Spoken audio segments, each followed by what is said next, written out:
mwaramutse mwese. Reke dusenga Imana. Iteka Mana nziza, uri Imana ikomeye, Imana ihambaye, Imana twizeye, Imana twamenye, Imana dushaka kwikorera hano hantu Mwami. Icyo dushaka ni presence yawe aha hantu Mwami. Icyo dushaka no kuvuga icyo dutumye Mwami. Nukuri twizeye neza ko aha hantu hari, twizeye neza ko aha hantu hari kugira ngo twigishe Mwami. Twizeye neza ko aha hantu hari kugira ngo imitima ibohoke Mwami. Twizeye neza kuri aha hantu kugira ngo dusobanukirwe iby'urukundo rwawe Mwami.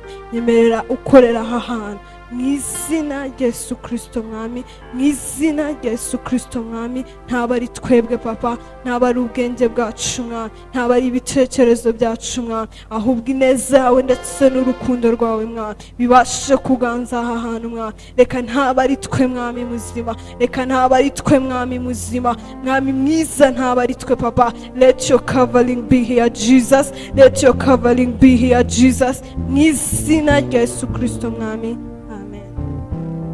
Mwaramutse mwese. Ikintu nshaka kubabwiraho uyu munsi cyangwa topic y'uyu munsi iravuga the power of the presence of God. The power of the presence of God. Mu gihe cy'Abisiraheli Imana yagendanaga nabo, Imana yabagendaga imbere. Uyu munsi ndagira ngo mbigishe ikintu kimwe. Nta kindi kintu kizagushoboza, nta kindi kintu kizatuma wumva ijambo ry'Imana, nta kindi kintu kizatuma understandinga mu buryo budasanzwe without the presence of God. Naje kubabwira uyu munsi ntabwo ari uko naje kubabwira ngo murakize, sibyo? Niba muri kumwe na presence y'Imana, of course muzakira, sibyo? Kadusome ijambo rimwe riri muri Luka 10:38. Haranditse ngo, umutwe w'amagambo uravuga ngo ibya Marita na Mariya. Nuko bakigenda bajya mu kirorero, umugore witwaga Marita aramwakira amujyana iwe. We yari afite mwene se witwaga Mariya, yari yicaye hafi y'ibirenge by'Umwami Yesu yumva ijambo rye. Ariko Marita yari ahagaritswe umutima n'imirimo myinshi yo kuzimana. Aho bigeze aramwegera aramubaza ati, databuja, ntibikubabaje yuko mwene data yampariye imirimo wamubwiye akamfasha? Umwami Yesu aramusubiza ati, Marita, Marita, uriganyira wirushya muri byinshi, ariko ngombwa ni kimwe, kandi Mariya ahisemo umugabane mwiza atazakwa. Nyine hari ukuntu umuntu avuga ngo twaje mu nzu y'Imana, sibyo? Twaje mu nzu y'Imana, gusa ntushake kumenya power iri mu nzu y'Imana cyangwa grace iri mu nzu y'Imana. Ahantu hatari presence y'Imana nta buzima buhari. Ahantu hatari presence y'Imana nta kintu na kimwe wabasha gusobanukirwa. Ahantu hatari presence y'Imana nta kintu na kimwe uzakora ngo kibashe kuba icy'umumaro. Niba Mariya yarabashije kumenya ko ku birenge bya Kristo hari byinshi byiza, birababaje ko Kristo yaza hano hantu ntumenye ko yaje, cyangwa ukita ku bindi bidafite umumaro ntiwite ku cyo yakuzaniye. Nta munsi Kristo ageze ahantu adafite icyo ahazanye. Mu yandi magambo, impamvu Kristo yaje muri wowe ni uko yari afite ikintu azanye muri wowe. Impamvu Kristo yaje gutura muri wowe ni ukugira ngo ahindure byinshi bidakwiye muri wowe. Kuri rino jambo Mariya yarantangaje. Iyo aza kwita kuvuga ngo Kristo ni umwana wanjye, yari kumera nka Marita, akajya gushaka ibyaha, akajya kumushakira, nyine akamwitaho mu buryo bw'umubiri. Gusa numenya neza ko udakwiye kwita kuri Kristo, ahubwo Kristo akwiye kukwitaho, uzabasha kumenya ikintu ugomba kumukuraho. Uzabasha kugera imbere y'Imana uvuge, nje imbere yawe Mana, uvuge ati nta kindi kintu nkurikiye mu nzu yawe keretse icyo wemeye ko nzano gufata, sibyo? Kadusome ijambo riri mu Kuva 32:30. Bukeye bwaho Mose abwira abantu ati, mwakoze icyaha gikomeye, none ndazamuka nsanga Uwiteka ahari ndabona uko mbitwarira. Mose asubiraho Uwiteka ari aramubwira ati nyamuneka nyumvira, ubwo bwoko bwakoze icyaha gikomeye kuko mwiremeye imana z'izahabu, ariko wakwemera kubabarira icyaha cyabo. Ibyaha byabo byiza byaba byiza, ariko nutabyemera mpanagura unkure mu gitabo cyawe wanditse. Uwiteka abwira Mose ati ucumuye wese niwe nzahanagura mukure mu gitabo cyanjye. None genda ujyane abantu aho nakubwiraga, dore marayika wanjye arakujya imbere, ariko ku munsi wo guhora nzabahora icyaha cyabo. Uwiteka atera ubwo bwoko ibyago kuko bari baremesheje cya kimasa Aroni yaremye. Mose iyo yabonaga Abisiraheli bavuye mu nzira, iyo yabonaga Abisiraheli bagiye kure y'Imana, yajyaga imbere y'Imana. Iyo yavaga imbere y'Imana yazaga afite ubwiza. For you, kugira ngo ubashe kumenya ikintu Kristo yakuzaniye no ku isi, ni ukuba imbere yiwe, kandi nta kundi kuba imbere yiwe. Turababwira ngo muri Imana, sibyo? Abantu benshi barababwira ngo ufite Imana muri mwebwe, Imana ikorera muri mwe, Imana igendana namwe, Imana ikorana namwe. Kandi ngo ubwami bw'Imana buri bugufi kandi burabegereye, sibyo? Ubwami bw'Imana buri bugufi, sibyo? Nta handi Imana iri. Ntuzajya gushaka Imana ngo ngiye kuyishaka mu misozi, kuko Imana iri muri wowe. Hari indirimbo imwe ivuga ngo ugendane nanjye mwami wanjye mu gihugu cy'umutima wanjye, akanwa kanjye kavuga iby'ubwenge bwawe. Nuba in the presence of God uzabasha kuvuga iby'ubwenge bw'Imana. Imana nibasha kugusobanurira how much and how great is to be in the presence, muri presence yayo, uzabasha kujya ujya imbere y'abantu uvuge ati aba bantu bakeneye iki, sibyo? Uzabasha kujya imbere y'abantu uvuge ati aba bantu bacumuye, ni gute rero bababarirwa? Mose yageraga imbere y'abantu kubera yahoraga in the presence of God.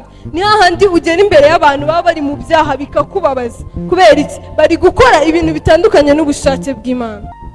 Ikintu nababwira, ukeneye gusobanukirwa agaciro ko kuba mu nzu y'Imana, ukeneye gusobanukirwa agaciro ko kuba muri presence y'Imana, kuko nuba muri presence y'Imana ibibazo bizaza ubibone nk'ibintu, ntabwo uzabibona nk'imisozi, ahubwo uzabibona nk'akantu gato cyane kaje kugira ngo kakwigishe. Nta kintu na kimwe Imana ishiraho, cyangwa nta kintu na kimwe Imana ishira mu buzima bwawe idafite impamvu. Know that nta kintu kibi Imana igushakaho. Ntabwo Imana ishaka kurwana, ntabwo Imana ishaka kubabara, ntabwo Imana ishaka gutsindwa, nta kintu na kimwe kibi Imana ishaka. Ahubwo if you're out of the presence of God, niwe uzahura n'ibyo ngibyo. Nimujya muri vacances mugatangira mukajya mu bindi bidafite umumaro, ni hahandi uzagera ukajya ubona ibintu byagucanze. Ariko if you remain in the presence of God, nzi neza ko muzabasha kwiga ibintu byinshi, nzi neza ko ubuzima bwanyu buzahinduka, sibyo? Abasizeme tugiye kujya hanze, mugiye kujya hanze, muzahora na byinshi. Ariko ikintu kimwe nababwira, remain connected,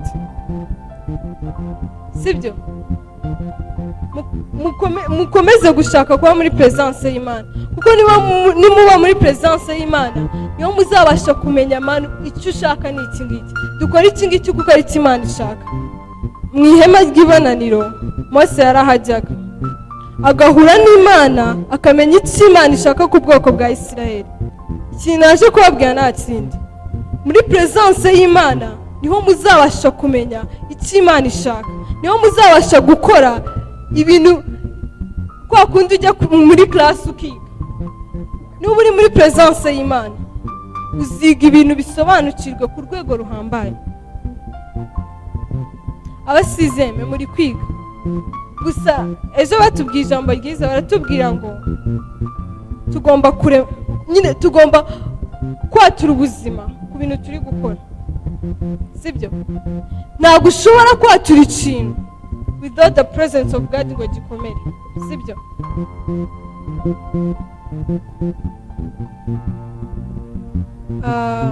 Soza ngiye kubabwira akantu gato. Birababaje cyane kuba devu yamenya ko ari presence y'Imana wowe ntubimenye. Birababaje cyane kuba devu yamenya ko Imana ibasha gukiza kurusha.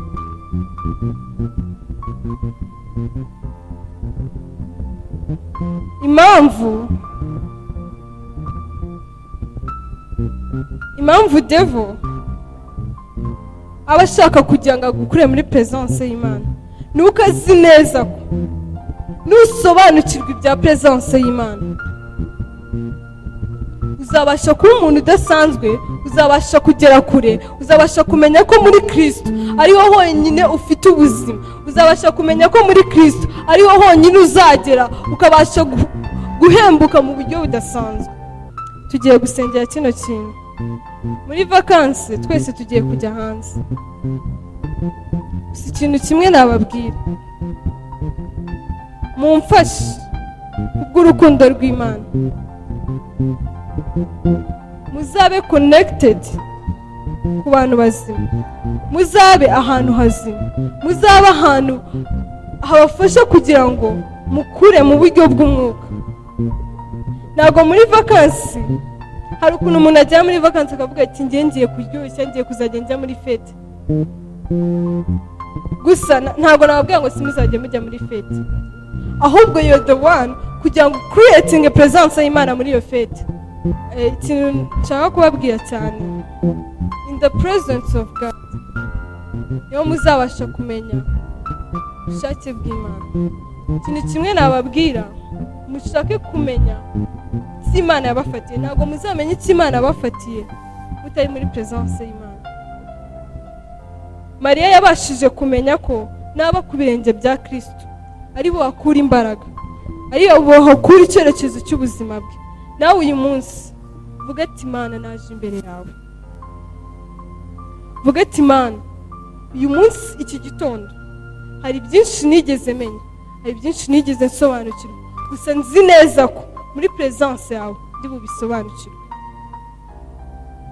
Hari byinshi nize simenye, nkabyumva nk'ibintu bwacya nkabyibagirwa, ariko uyu munsi Mwana namenye neza ko muri presence yawe ariho nzabasha gusobanukirwa neza ibyo wandemeye. Akantu gato kugira ngo umenye presence y'Imana, ugomba kuba umuntu uri so prayerful. Kandi ikindi kintu, for you to hear the presence of God, ugomba kuba umuntu wenjoyinga kubana n'Imana cyane. Muri presence y'Imana niho tuzamenyera urukundo rw'Imana rwuzuye. Muri presence y'Imana niho tuzakura ibyishimo. Muri presence y'Imana niho tuzakura ubwenge bwose. Muri presence y'Imana niho tuzabasha gusobanukirwa ubushake bw'Imana mu buzima bwacu. Reke dusenge.